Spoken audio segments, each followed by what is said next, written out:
Welcome to learning వల్ 369. ఈరోజు మనం చెప్పుకోబోయే కథ కోపం తగ్గే మందు. కృష్ణాపురం గ్రామంలో కేశవానంద అనే స్వామీజీ ఉండేవాడు. ఓ రోజు ఆయన దగ్గరికి రమణ అనే యువకుడు వచ్చాడు. రాగానే ఆయన కాళ్ళపైన పడి, అయ్యా, నాకు కోపం చాలా ఎక్కువ, మాటలు కటువుగా ఉంటున్నాయి, దాంతో అందరితోనూ పోట్లాడుతున్నాను, ఇంట్లోనే కాదు ఊర్లోనూ నన్ను అందరూ ద్వేషిస్తున్నారు, నేనేం చేయాలి అని అడిగాడు. అప్పుడు స్వామీజీ, నీ కోపం తగ్గాలంటే నువ్వు మెడలో అసలైన పులిగోరు వేసుకోవాలి. మన పక్కనే ఉన్న అడవిలో ఓ ముసలి పులి ఉంది, దాని దగ్గరకు వెళ్ళి నేను పంపానని చెబితే అది నిన్నేమీ చేయదు, వెళ్ళి తెచ్చుకో అన్నాడు.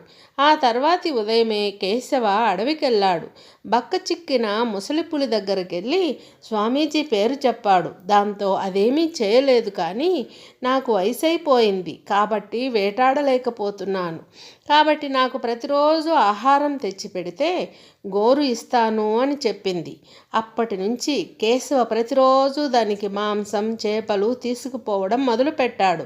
రోజంతా దానితోనే ఉండేవాడు. కళ్ళు కూడా లేని, పైకి కూడా లేవలేని దాన్ని చూసి జాలిపడటం మొదలుపెట్టాడు. దాన్ని ప్రేమగా దగ్గరికి తీసుకునేవాడు. ఓ రోజు పులి కేశవతో, నేను చనిపోయే సమయం వచ్చింది, చనిపోయాక నా గోళ్ళు తీసుకెళ్ళు అని చెబుతూ కన్ను మూసింది. కేశవ దాని మరణాన్ని చూసి తట్టుకోలేకపోయాడు. స్వామీజీ దగ్గరకు వచ్చి ఏడుస్తూ జరిగిందంతా చెప్పాడు. ఒక జంతువు చనిపోయిందనే ఇంతలా ఏడుస్తున్నావు కదా, అదే సానుభూతిని, ప్రేమని నీ చుట్టూ ఉన్న మనుషుల మీద చూపించు కేశవ. మనసు లోపల ప్రేమ, జాలి ఉంటే సరిపోదు, దాన్ని చూపాలి. అలా చూపడం మొదలు పెడితే నీ కోపము తగ్గుతుంది, నిన్ను అందరూ ప్రేమిస్తారు అని చెప్పాడు.